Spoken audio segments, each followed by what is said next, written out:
فين بقى كوباية الشاي جنب قطعة البسيسة القمر دي؟ حاجة كده تستاهل بقكم.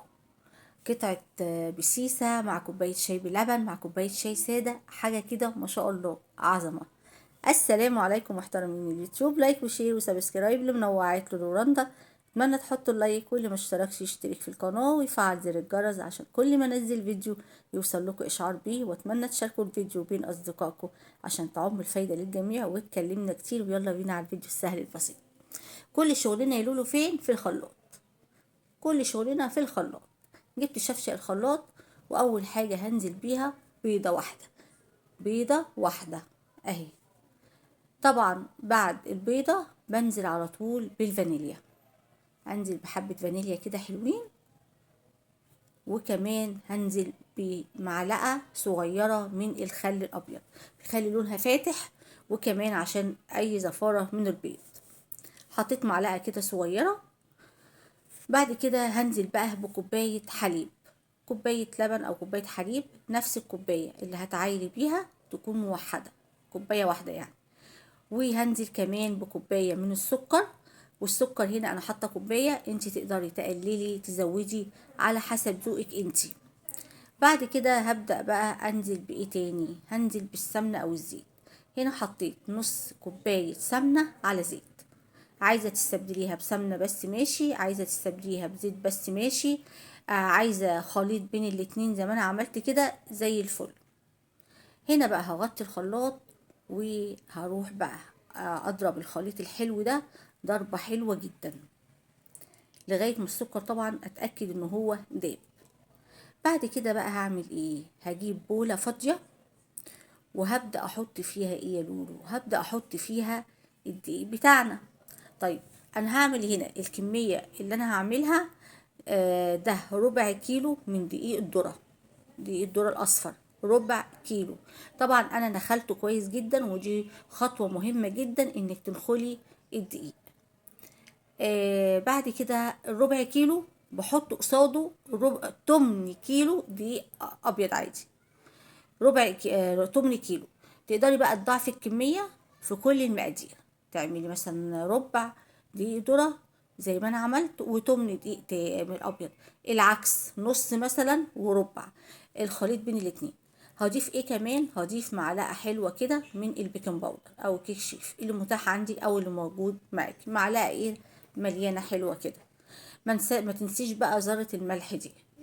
ذرة ملح كده بسيطة بحطها على المكونات الجافة دي. وهبدأ بقى أقلب الخليط ده كله مع بعضه عشان كل الدقيق يختلط بقلب بعضه زي ما انتوا شايفين بالشكل ده. هنا بقى خلاص قلبته كويس وتأكدت ان هو كله دخل في قلب بعضه. خلاص هبدأ بقى اجيب الخليط اللي احنا ضربناه في الخلاط وهنزل بيه. هنزل بقى كده بيه واحدة واحدة اهو. وطبعا هقلبه كويس جدا لغاية ما اتأكد طبعا ان كل الخليط دخل في قلب بعضه. هقلبه كويس. ايوه لازم نصفيه، ما ده مقادير. نقلبه بقى هنا كويس قوي في اتجاه واحد كأنك بتعملي كيكة بالظبط. قلبيه في اتجاه واحد. هنا ممكن عايزه اقولك على حاجه، ممكن تخلي كوبايه الزيت على سمنه كوبايه الا ربع. يعني هي من نص كوبايه لكوبايه تقدري تلعبي في النقطه دي. نص كوبايه تمشي، كوبايه الا ربع تمشي، كوبايه تمشي، كله مش هيقول لا. هنا بقى هقلبها كويس جدا بالشكل ده. هنا بقى انا كنت في الوقت ده مشغله الفرن. اول ما بدات اشتغل في البسيسه شغلت الفرن عشان تسخن معايا. هنا بقى هجيب بقى صينيه مقاس 24. جبتها هنا مسحتها بمسحة زيت وبدرتها بشوية دقيق عادي أبيض عشان أنزل فيها الخليط اللي احنا قلبناه ده كله مع بعض.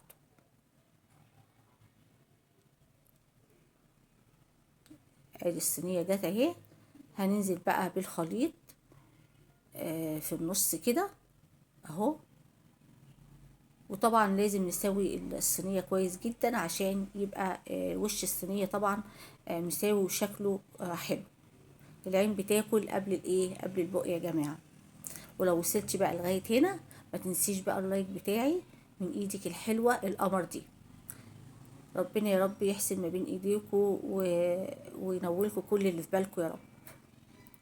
هنا خلاص انا فضيتها في الصينيه، بديها بقى خبطتين كده على الرخامه عشان تظبط معايا. وهدخلها بقى ايه الفرن. هدخلها فين؟ في الرف اللي في النص. لغايه ما تاخد لون حلو كده. انا مش هشغل شوايه ولا حاجه، انا عندي مروحه ولو عايزه اشغلها برضو بشغلها الشوايه والفرن مفيش مشكله. بس هي هتاخد لون حلو قوي، مش هحتاج ان انا هشغل كمان شوايه في الرف اللي في النص. وهنا بقى طلعت معايا احلى صينيه بسيسه ما شاء الله، حلوه جدا ولونها حلو وطعمها حلو جدا بجد حقيقي يعني. ايه رايكم بقى؟ بصوا انا بحب اعمل الحاجات دي قوي، واحطها في علب، اقطعها واحطها في علب لنفطر بيها الصبح. والسلام عليكم ورحمه الله وبركاته.